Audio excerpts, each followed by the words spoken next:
Good morning, students.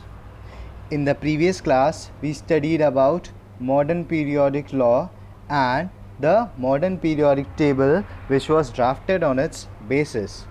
Now, there we were studying about the number of groups, the number of periods, some specific names given to the groups, and some of their peculiar properties. Now we are going to move in more detail and study about the general trends in the modern periodic table. Now, as we already have studied that the need for classification arose in order to make the studies of elements easier. So let's study that how the periodic table has helped us. There are certain trends and properties which are observed down the group and across the periods in the periodic table. So we are going to study about them over here. Now, first let us talk about number of shells. As we can see in the periodic table over here, the number of shells keeps on increasing as we move down the group. As you can see, let's talk about the first group itself, where we have hydrogen, lithium, sodium, potassium, rubidium, cesium and francium. Now what do we observe over here? When we move from top to bottom in this group, the number of shells will keep on increasing. In fact, in the first period we will have 1 shell, in the second period 2 shell, third period 3 shell, fourth period 4 shell and so on. And talking about the periods, what do we observe? That across any period the number of shell will be same. As in first period there is 1 shell, so all the element of first period will have only 1 shell. Second period will have only 2 shell, that is lithium, beryllium, boron, carbon, nitrogen, oxygen, fluorine, neon. In all these elements we will have only 2 shells.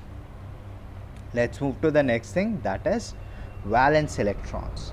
Now what do we mean by valence electrons? The number of electrons present in the valence shell or the outermost shell of an atom is known as valence electrons. Now when we see this across a group, we will observe, and I have already told you also, that the electronic configuration or the outer shell electronic configuration of all the elements in the group is same. So what we can say over here, that top to while moving from top to bottom in any group, we will see that the number of valence electrons remains same.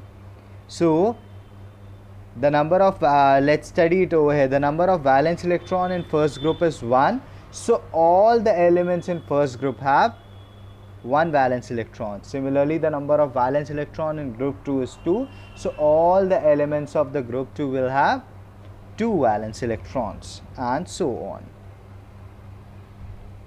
Now let's talk about valency. Valency of an element can be defined as number of electron which it can gain, lose or share in order to form a molecule, a stable molecule. So what do we observe over here? That or in fact, how do we calculate the valency? For groups number 1, 2, we see that the number of group itself is the valency of the element. So all the elements of group 1 will have 1 valency. All the elements of group 2 will have 2 valency. Now when we move to group number 13, the valency of group number 13 can be calculated by subtracting 10 from it, and the same thing goes for group number 14 also. So 13 minus 10 gives us 3. So what we can say, that group number all the elements of group number 13 will have 3 valency. Similarly, 14 minus 10 is 4, so all the elements of group number 14 will have 4 valency.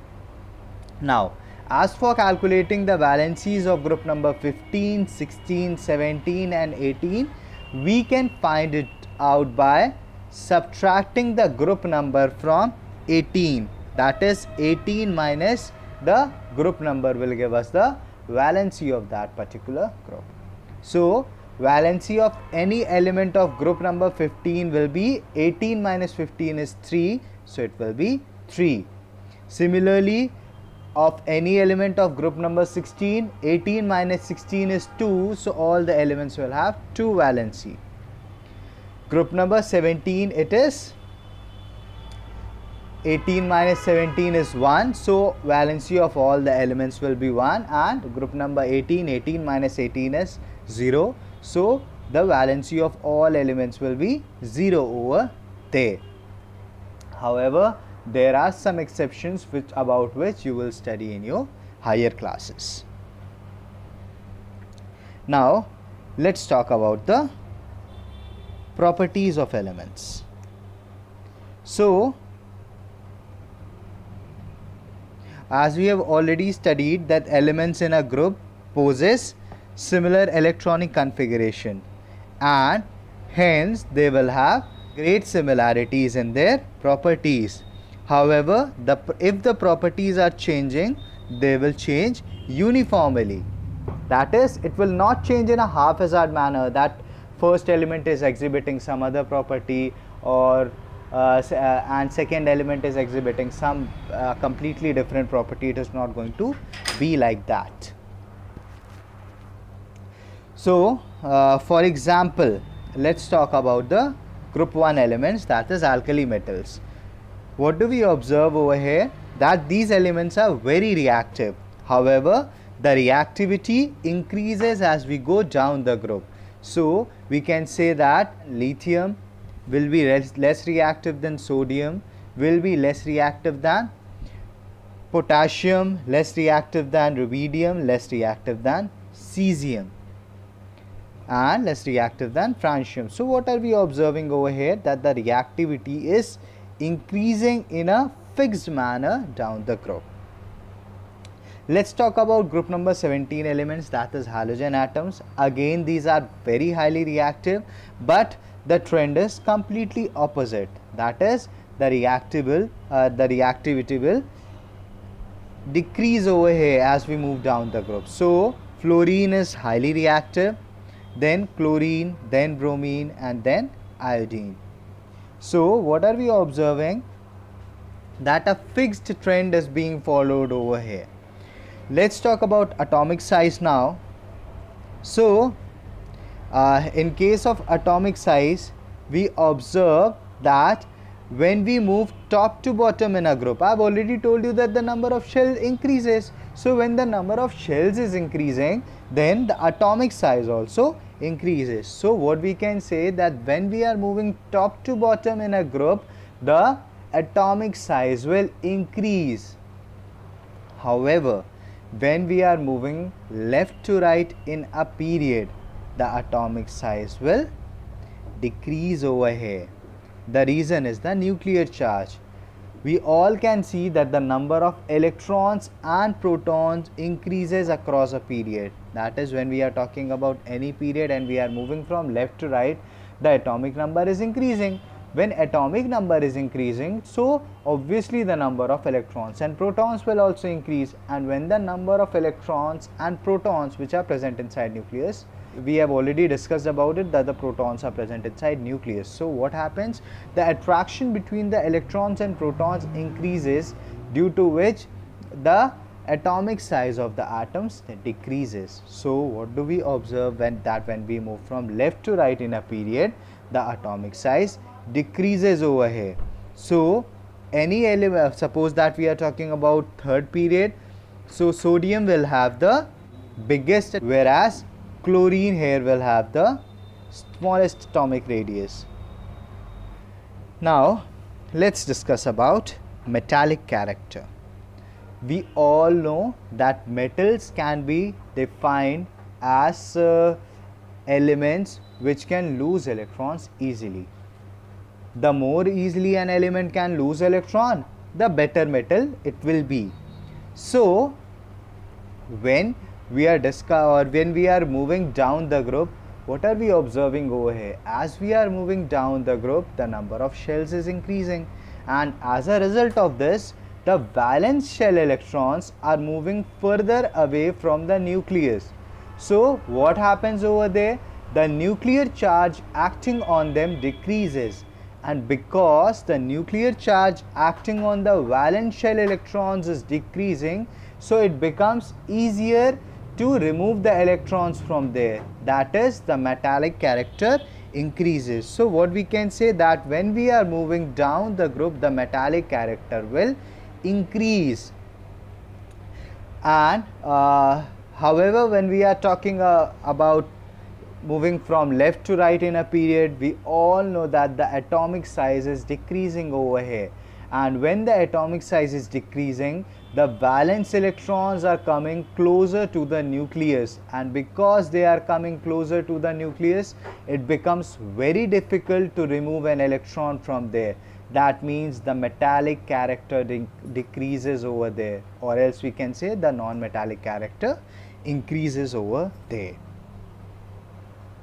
Now, as for the oxides of metals and non-metals, we have already studied that metallic oxides are basic in nature, whereas non-metallic oxides are acidic in nature. So the same trend which was followed by the metallic character will be followed by its oxide also. That is, as the metallic character is increasing down the group, so we can say that the basic character will increase as we move down the group, and as the non-metallic character is increasing across a period, so we can say that the basic character will decrease across the period, or the acidic character will increase across the period. Now, when we are talking about the reactivity of elements across a period, then we will observe that the reactivity first decreases up to group number 14, and then it increases. Hence, we can say that group number 1 have the most reactive metals, or group number 1 elements are the most reactive metals, while group number 17 elements are the most reactive non-metals.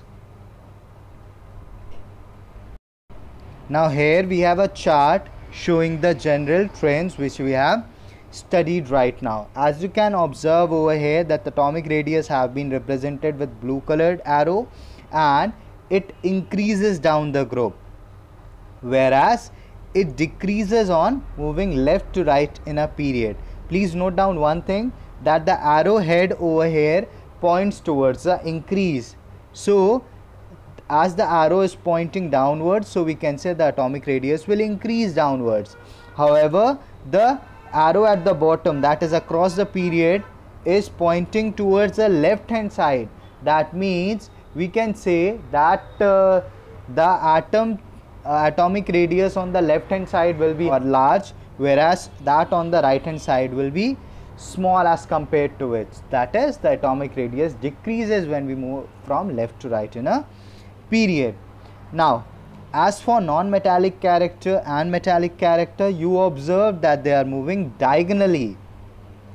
As I've already told you that when we are moving top to bottom in a group, the metallic character increases, whereas when we are moving left to right in a period, the metallic character decreases over there.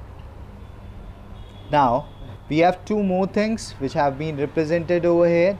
Those are ionization energy and electron affinity.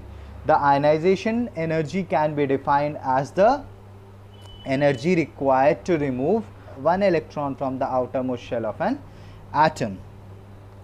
However, the electron affinity can be defined as the ability of an atom to attract electrons towards it. Affinity means attraction, so electron affinity can be defined as the ability to attract electrons. These both are increasing when we are moving from left to right in a period, and decreasing when we are moving from top to bottom in a group. This is because when we move from top to bottom in a group, the nuclear charge decreases. whereas when we are moving from left to right in a period, the nuclear charge increases.